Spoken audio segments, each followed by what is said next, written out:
वाजे से 1 minute late चाल्या करे। हाँ, जय हिंद लाडलो। बिल्कुल सभी का स्वागत रहेगा भाई। कई चीजें हैं जी, नए सिस्टम होते हैं वहाँ कई प्रॉब्लमें आती है, आपको पता है। और सफलता ऐसे नहीं मिलती है भाई, कई सारे पापड़ बेलने पड़ते हैं। आप तो जानते ही हैं। बाकी क्लास है वो, थोड़ा सा इसको पूरा करते हैं। बने रहिएगा हमारे साथ, काफ़ी देर तक बने रहोगे तो ये टॉपिक है, इसको लगभग लगभग आधा टॉपिक निपटा देंगे, है ना। तो थोड़ा सा ध्यान रखिएगा क्लास के अंदर। और चलिए फटाफट से जुड़ जाइए। देखें, प्रकाश की प्रकृति की बात करते हैं सबसे पहले। अभी पिछली क्लास में बात करी थी, प्रकाश की प्रकृति द्वैत होती है, दोहरी प्रकृति होती है। प्रकाश का जो तरंग जो सिद्धांत है, ये हाइगेन नाम के वैज्ञानिक ने दिया था। प्रकाश का तरंग सिद्धांत है, ये दिया था किसने भाई? तरंग सिद्धांत दिया था हाइगेन ने, और कणीय सिद्धांत दिया था न्यूटन ने, और द्वैत प्रकृति का सिद्धांत दिया था डी ब्रोगली ने। 4 टाइप के सवाल बनेंगे। प्रकाश की प्रकृति होती है तो द्वैत प्रकृति, प्रकाश की प्रकृति द्वैत होती है, एक तो तरंग और कण के रूप में। तरंग का मतलब है प्रकाश आता है तरंग के रूप में, ग्रहण करते हैं कण के रूप में। तरंगीय सिद्धांत किसका है? हाइगेन का। कणीय सिद्धांत न्यूटन का है। फिर हमने पढ़ा कि प्रकाश की जो चाल है, उस चाल का क्रम भी हमने पढ़ा। क्या क्या पढ़ा भाई? कि निर्वात में प्रकाश की चाल 3 गुणा 10 की पावर 8 होती है, जल में प्रकाश की चाल 2.25 10 की पावर 8 होती है, और कांच में प्रकाश की चाल 2 गुणा 10 की पावर 8 मीटर पर सेकंड होती है। धूल के कणों के अंदर 1.96 10 की घात 8 मीटर पर सेकंड होती है। ये चीजें हमने देख ली है भाई। हाँ, मोहम्मद जावेद चौहान भाई स्वागत है। विकास कुमार यादव आपका स्वागत है, अभिनंदन है। जो भी साथी जुड़ रहा है, निर्वात लिखना है, फिर गैस लिखना है, फिर द्रव्य लिखना है, उसके बाद ठोस लिखना है, ठीक है। और प्रकाश की चाल निर्वात पूछे, कहने का मतलब है जहां कोई भी माध्यम नहीं हो वहां प्रकाश सबसे तेज चलता है, वहां प्रकाश सबसे तेज चलता है। अरे वहां प्रकाश सबसे तेज चलता है, ठीक है ना भाई। आगे देखिएगा नेक्स्ट। यदि मैं आगे बात करूं तो देखो भाई, अपन कुछ विशेष चीजें लिखेंगे और उनको अपने को ध्यान रखते हुए चलना है। सवाल सभी एक साथ। प्रकाश का, सर दोबारा नहीं, द्वैत प्रकृति का सिद्धांत।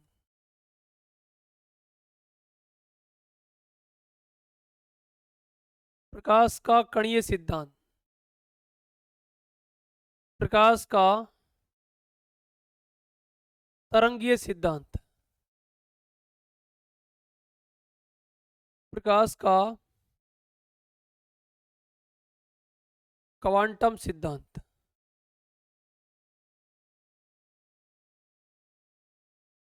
प्रकाश का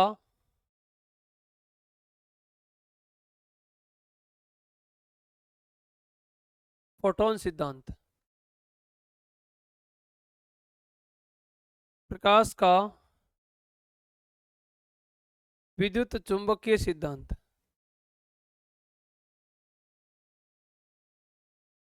ये भाई हमारे सामने कुछ विशेष चीजें हैं, इनको याद करते हुए चलना है। प्रकाश द्वैत प्रकृति का सिद्धांत किसने दिया था भाई? तो पहला तो आ गया सर डी ब्रोगली। कणीय सिद्धांत किसने दिया था? न्यूटन ने। तरंगीय सिद्धांत किसने दिया था? हाइगेन ने। क्वांटम सिद्धांत किसने दिया था? बताओ देखें। फोटोन सिद्धांत किसने दिया था? आइंस्टीन ने। विद्युत चुंबकीय सिद्धांत किसने दिया था? मैक्सवेल ने।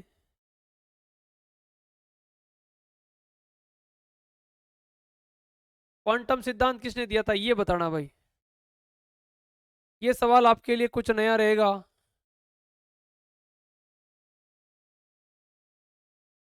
सर क्वांटम सिद्धांत दिया था मैक्स प्लांक ने।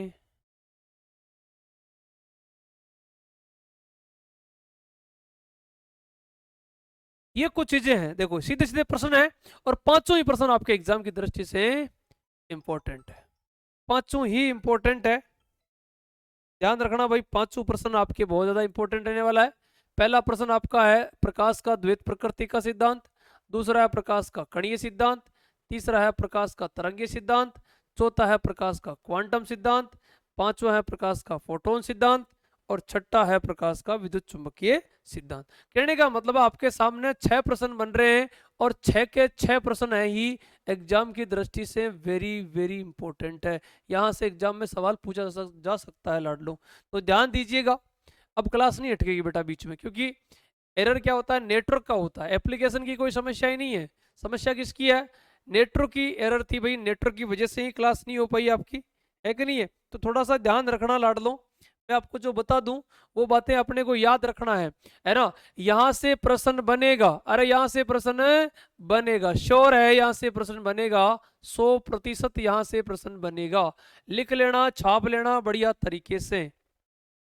हाँ जी, चलिए आगे यदि अपन बात करते हैं नेक्स्ट की, तो देखिएगा कुछ विशेष बातें। प्रकाश की घटनाएं, कुछ घटनाएं हैं प्रकाश की। कौन कौन सी घटनाएं हैं प्रकाश की, देखो सर, प्रकाश की खूब सारी घटनाएं हैं। सबसे पहली, प्रकाश का अपवर्तन, प्रकाश का परावर्तन, प्रकाश का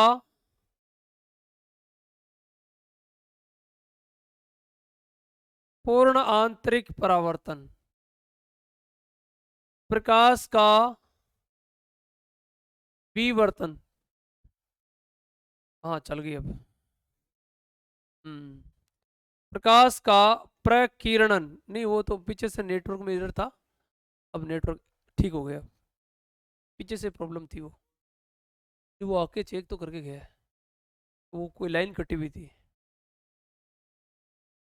ये मैंने बोल दिया उसको स्पष्ट, मैंने कहा ये डेली का एक दिन है।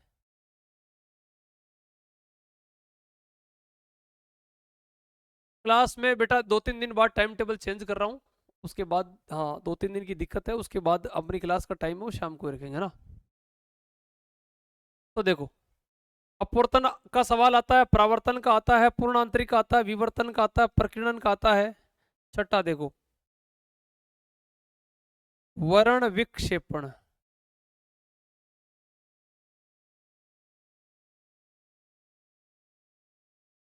प्रकाश का व्यतिकरण, और अगला है ध्रुवण। ये कुछ घटनाएं हैं, इन घटनाओं से एग्जाम में कोई एग्जाम्पल आता है। सर सवाल कैसे आएगा इनका, तो मैं आपको बता दूं, इनसे जो सवाल आएगा इनका कोई एग्जाम्पल, कोई उदाहरण एग्जाम के अंदर आता है, और वो उदाहरण है भाई आपके लिए इंपॉर्टेंट रहेगा। तो इनके उदाहरण में से कोई सवाल आ जाए तो आपको कंफ्यूज नहीं होना है, यहां से आने वाला सवाल आपका गलत नहीं होना चाहिए, सीधी सी बात है। तो थोड़ा सा बढ़िया तरीके से पढ़ोगे तो रियल में आपको आनंद आएगा भैया, मैं बता रहा हूं आनंद आने वाला है। ये कुछ घटनाएं हैं, इन घटनाओं को ध्यान से पढ़ना है। मैं कह रहा हूं मेरे लाडले साथियों, इस बार एग्जाम को फतेह करना है, इस बार फतेह करना है, इसका मतलब है पढ़ाई करना पड़ेगा। सर इसके अलावा कुछ और बातें तो देखो, तो ध्यान दीजिए। प्रकाश के सामने यदि कोई अपारदर्शी वस्तु आ जाए तो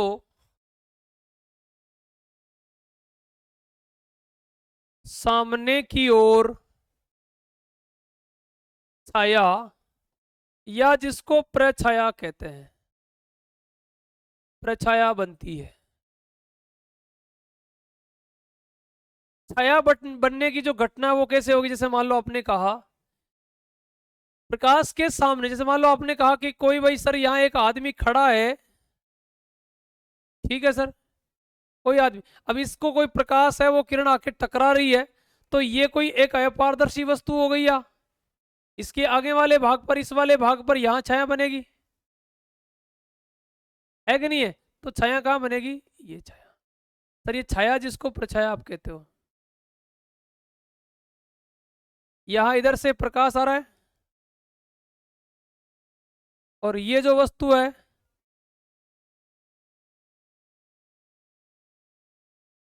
अपारदर्शी।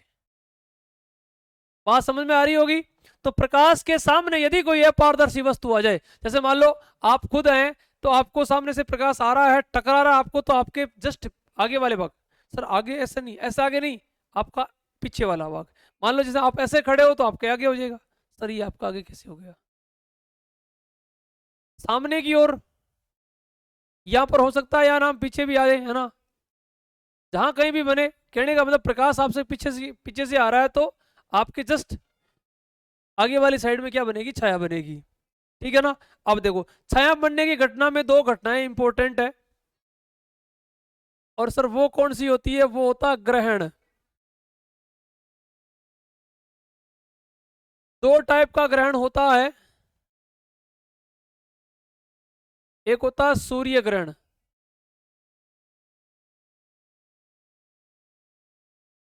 एक होता है चंद्र ग्रहण। एक होता है सूर्य ग्रहण और दूसरा होता है चंद्र ग्रहण। सूर्य ग्रहण, ध्यान दीजिएगा,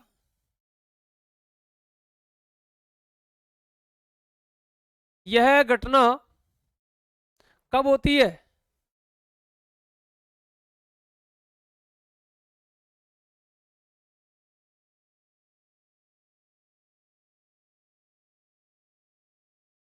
सन, मून,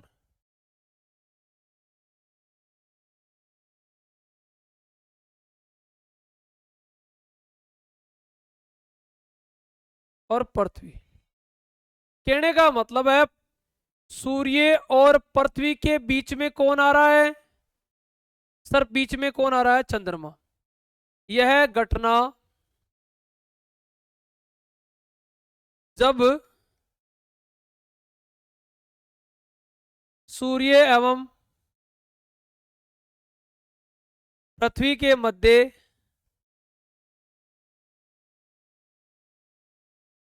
चंद्रमा आ जाता है तो होती है। सीधा सवाल आता है, सूर्य ग्रहण कब होता है? तो आपका आंसर यहां से निकल जाएगा।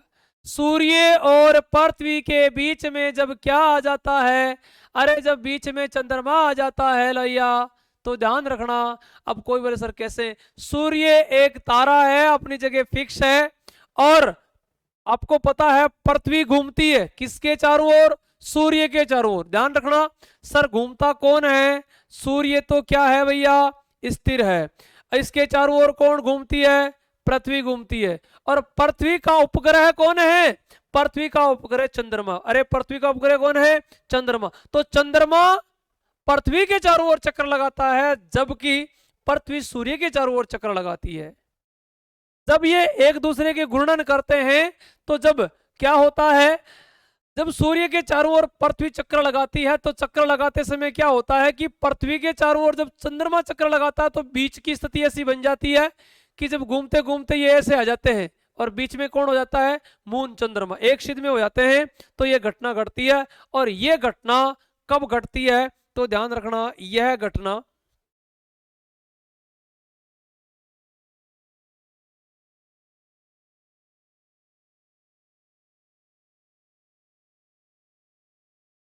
अमावस्या के दिन।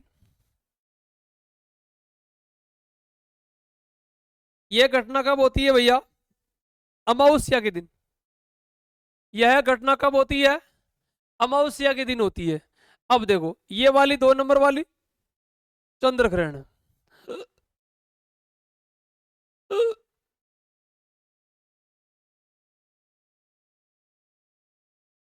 यह घटना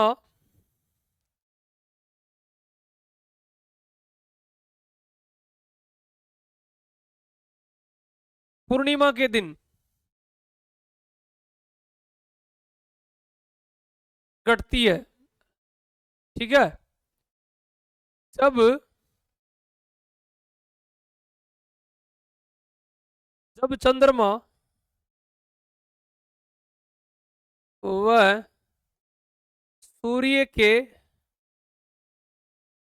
मध्य पृथ्वी आ जाए तो यह घटना होती है।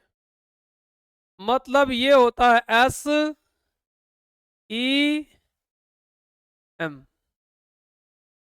ऐसे होता है।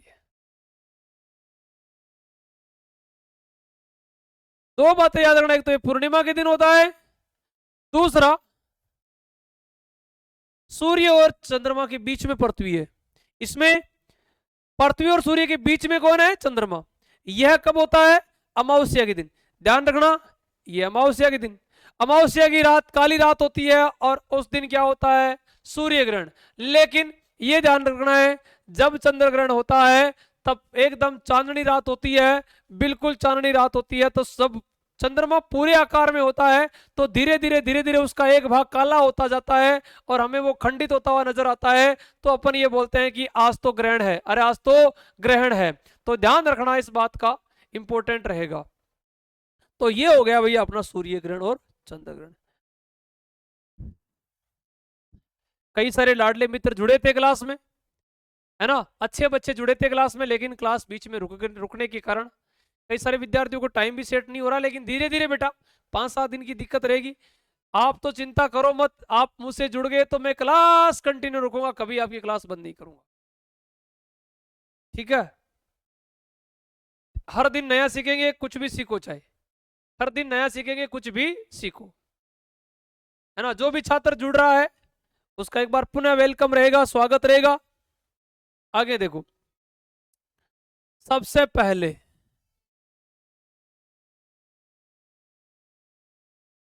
प्रकाश का परावर्तन।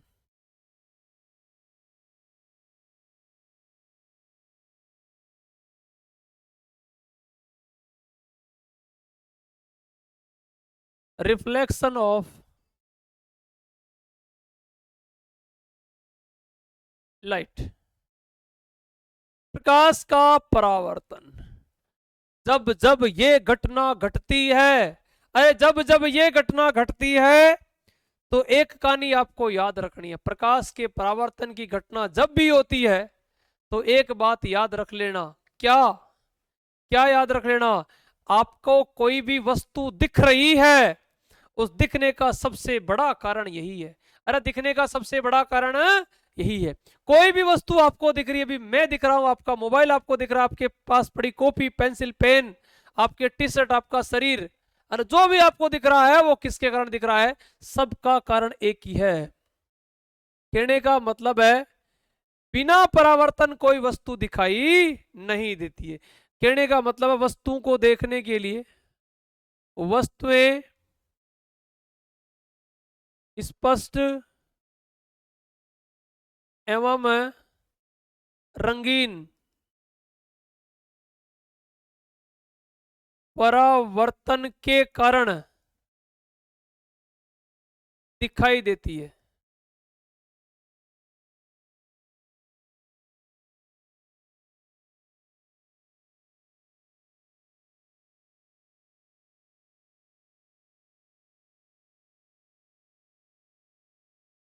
किसी वस्तु का या किसी तारे का या किसी पिंड का चमकना, वो घटना भी भाई बिना परावर्तन ये नहीं होता। हालांकि चमकना घटना वहां अपवर्तन में होता है, लेकिन फिलहाल ये चीजें ध्यान रखना, सब किस में आएगा?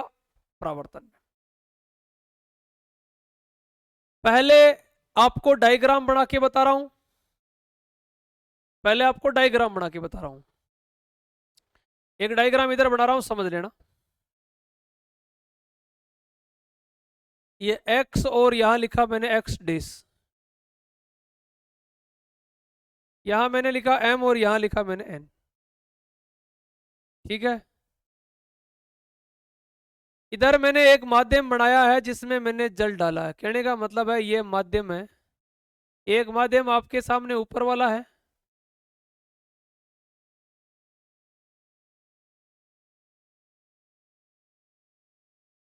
ठीक है। तो देखो एक बात ध्यान रखना, ये माध्यम नंबर 1 है और ये माध्यम नंबर 2 है, मीडियम। M1 और इसको मैंने लिख दिया M2, मीडियम नंबर 1 और मीडियम नंबर 2, ठीक है।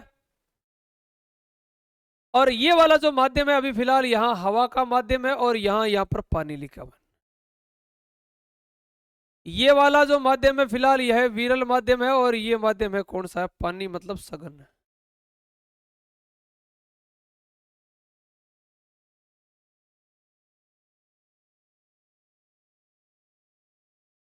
एक प्रकाश किरण इधर से आ रही है जिस किरण का नाम मैंने लिख दिया आपतित किरण।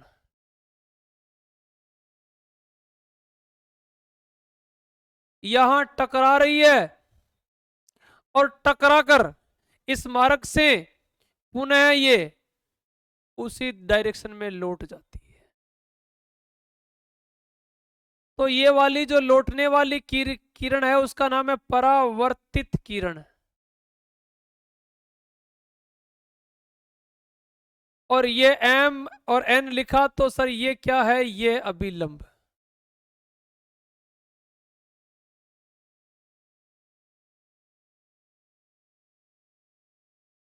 ये वाला कोण I होता है, ये वाला R होता है।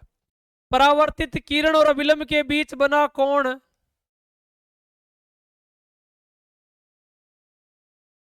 परावर्तन कोण। आपतित किरण और अभिलंब के बीच बना कोण, सर कोण का नाम हो गया आपतन कोण। ये आपतन कोण है, ये परावर्तन कोण है। कोण I और कोण R हमेशा बराबर होते हैं परावर्तन में, ठीक है ना, ध्यान रखना। आपने परावर्तन भी अलग, जैसे मान लो कभी कभार कोई सतह ऐसी हो तो परावर्तन ऐसा भी होता है, टकराती जाती है ना, होता है कि नहीं होता है, ऐसे भी होता है, उसको विस्तृत परावर्तन अपन बोलते हैं। ध्यान रखना है प्रकाश के परावर्तन में कितने माध्यम भाग लेते हैं, कितने मीडियम काम आते हैं, ये बात आपको याद रखनी है। सर ये बात भी अपने को याद रखनी है क्या, याद तो बेटा रखनी ही है।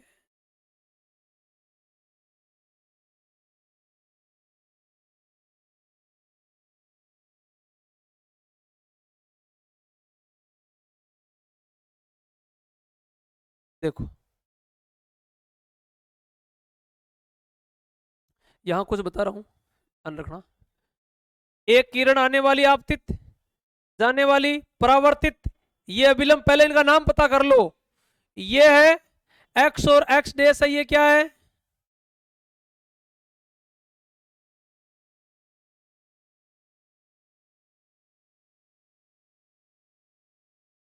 प्रतिकारी पृष्ठ है। क्या है ये, प्रतिकारी पृष्ठ है।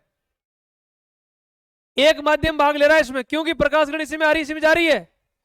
जब जब ये घटना घटती है, जब जब ये घटना घटती है, तब तब प्रकाश किरण, अरे जब जब ये घटना घटती है तब तब प्रकाश किरण इस पृष्ठ को बोलती है कि जब से तुम मेरी जिंदगी में आए हो। प्रकाश किरण किसको बोलती है, अरे प्रकाश किरण इस पृष्ठ को बोलती है कि जब से तुम मेरी जिंदगी में आए हो तूने क्या कर दिया है, अरे तूने क्या कर दिया है, मेरा तो डायरेक्शन ही चेंज कर दिया है, मेरी तो दिशा ही बदल दी है। लेकिन तूने क्या नहीं बदला है, अरे तुम मेरी चाल नहीं बदल सकते हो, मैं जिस चाल से आ रही हूं उसी चाल से वापस लौट जाऊंगी। ध्यान रखना, जब जब प्रकाश किरण पृष्ठ को कहती है क्या, कि जब से तुम मेरी जिंदगी में आए हो, कि मेरे क्या चेंज नहीं किए तूने, चाल चेंज नहीं की है, लेकिन आपने मेरी दिशा बदल दी है ना। दिशा, डायरेक्शन, डायरेक्शन जिंदगी में कोई नया आता, डायरेक्शन बदल जाती है, दिशा बदल जाती है, लेकिन चाल, ये कह रहा है चाल नहीं बदल रही है।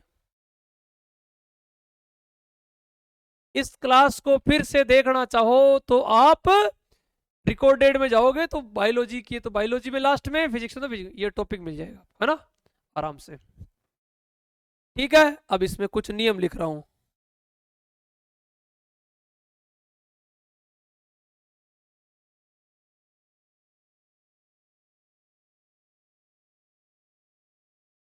परावर्तन के नियम। पहला नियम, आपतित किरण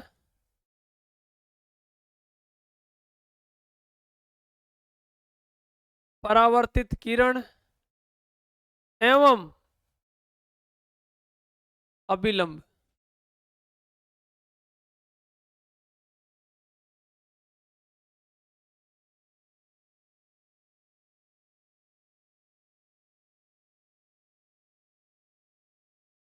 तीनों एक तल में स्थित होते हैं।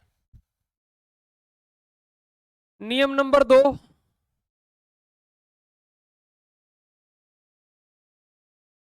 आपतन कोण सदैव परावर्तन कोण के बराबर होता है।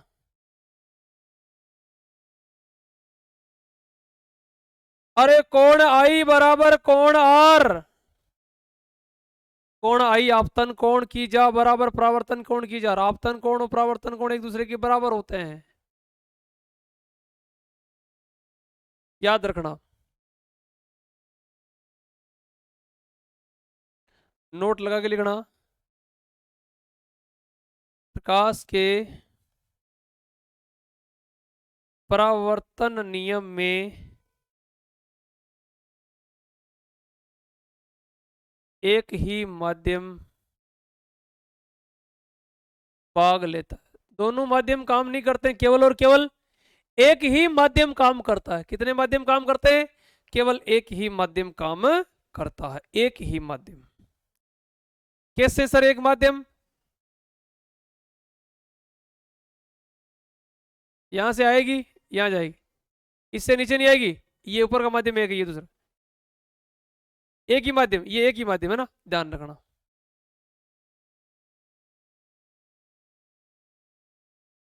अगला देखो, प्रकाश के परावर्तन के कारण ही हमें वस्तुएं दिखाई देती है। प्रकाश के परावर्तन के नियम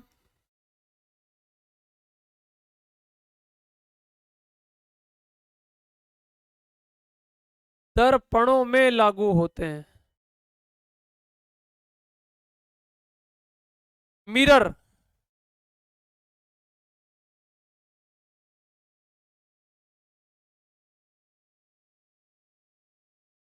मिरर में लगते हैं, दर्पण में। किसमें लगते हैं भाई? दर्पण में लगते हैं, याद रखना। एक विशेष और सबसे ज्यादा इंपॉर्टेंट बात है जो आपके एग्जाम में कई बार पूछी जा सकती है। हाँ, बिल्कुल रिकॉर्डेड मिल जाएगा ये क्लास, चिंता नहीं करना आपको।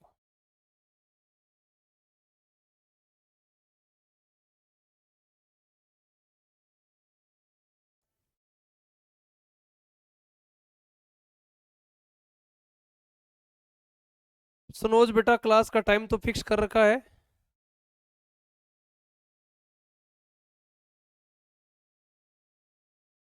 हाँ बिल्कुल, मुझे भी पता है क्लास रेगुलर नहीं होती तो मज़ा नहीं आता है। क्लास रेगुलर करने का प्रयास था, लेकिन अब क्या करें बता, 9 से 12 में टाइम होता। कुछ विशेष कारण से क्लास नहीं हो रही है, क्योंकि थोड़ा नेटवर्क का ही इश्यू है बेटा। अभी जब आपने देखा होगा क्लास का टाइम चालू कर दी, लेकिन बीच में एरर के कारण क्लास रुक गई है कि नहीं है? हाँ, देखो कुछ बातें और ध्यान रखनी है, और वो कौन सी ध्यान रखनी है इसके बारे में एक बार देख लो। यहां मैंने कहा मेरे पास कोई वस्तु है, यदि किसी वस्तु को किसी वस्तु को देखने पर, यदि अपन किसी वस्तु को देखते हैं तो हमें अलग अलग कलर नजर आते हैं।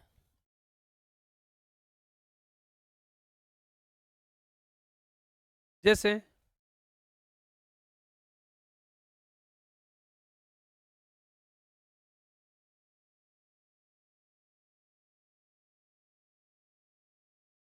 विपरीत रंग होगा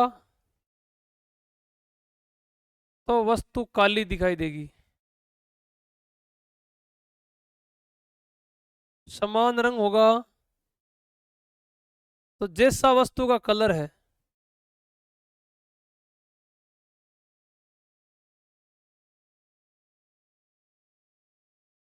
वैसी ही दिखाई देगी।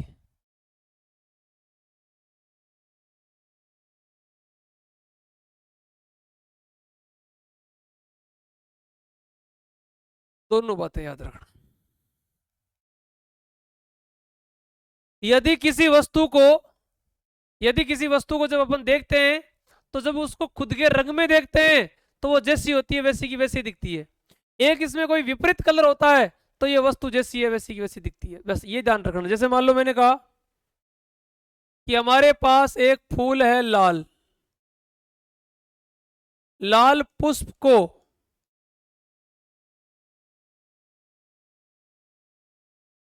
पीले प्रकाश में, लाल पुष्प को पीले प्रकाश में यदि अपन देख लें, लाल पुष्प को पीले प्रकाश में यदि देख लें तो ये वस्तु, ये फूल है वो काला, कैसा नजर आएगा?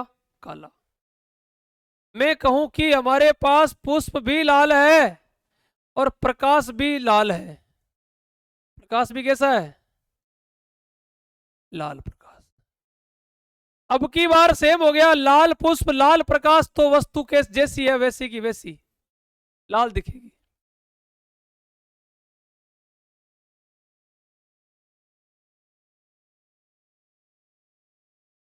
या मैं से कह सकता हूं लाल पुष्प है, लाल पुष्प को नीले प्रकाश में तो भी काला। फिर मैंने कहा हमारे पास पुष्प नीला है, नीले पुष्प को श्वेत प्रकाश,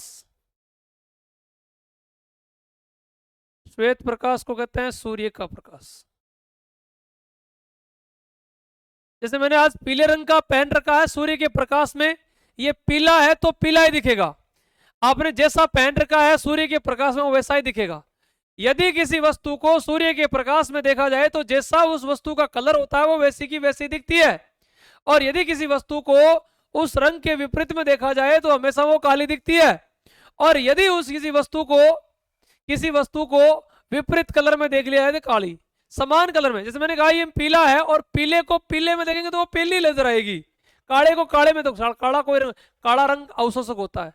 काला रंग का मतलब सभी रंगों का अवशोषण, काला रंग है वो कभी, कहने का मतलब ये हो गया काला रंग किसी भी रंग का परावर्तन नहीं करता है, काला रंग। और एक बात ये भी ध्यान रखना, आपको यदि कोई भी वस्तु का कलर दिख रहा है इसका मतलब यह है कि वो वस्तु उसी कलर का परावर्तन कर रही है,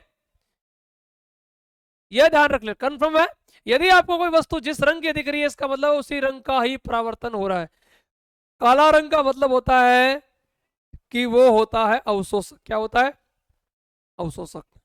श्वेत प्रकाश का मतलब ध्यान रखना, नीला है श्वेत प्रकाश, सूर्य में देखेंगे तो वो नीला है तो नीला, नीला तो नीला। ठीक है, ये बातें ध्यान रखना।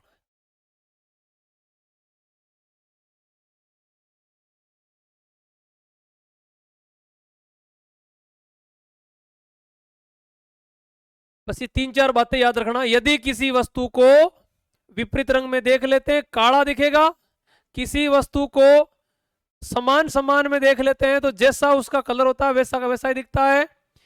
यदि किसी वस्तु को उसके विपरीत कलर में देखेंगे तो काला दिखेगा। यदि किसी वस्तु को सूर्य के प्रकाश में देख लेते हैं तो जैसी वो वस्तु होती है वैसा ही कलर नजर आता है, वैसा ही वो नजर आता है।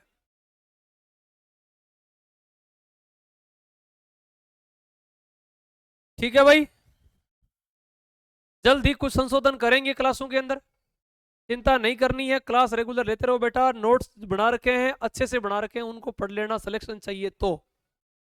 बार बार नहीं कहूंगा, आपको मेरे पे विश्वास है तो मैं आपको पीछे नहीं हटाने वाला हूँ, पीछे छोड़ने वाला नहीं हूँ। हाँ, जैसा सिलेबस है बेटा वैसे ही पढ़ा रहे हैं, जैसा सिलेबस है वैसा का वैसा ही पढ़ा रहे हैं। समीन अख्तर बको, विश्वास। समीन सर मेरा तबीयत खराब है। तबीयत तो आपका खराब है लेकिन क्या बताएं, हालत हमारी भी खराब बहुत ज़्यादा है ना। टेंशन नहीं करना है, पढ़ना है, ठीक है। और ये वाली पीडीएफ है जैसे ही क्लास होगी उसके बाद आपको मिल जाएगी आपके एप्लीकेशन में, ठीक है। आज के लिए बस इतना ही, फिर मिलेंगे। थैंक यू, धन्यवाद, जय हिंद, जय भारत।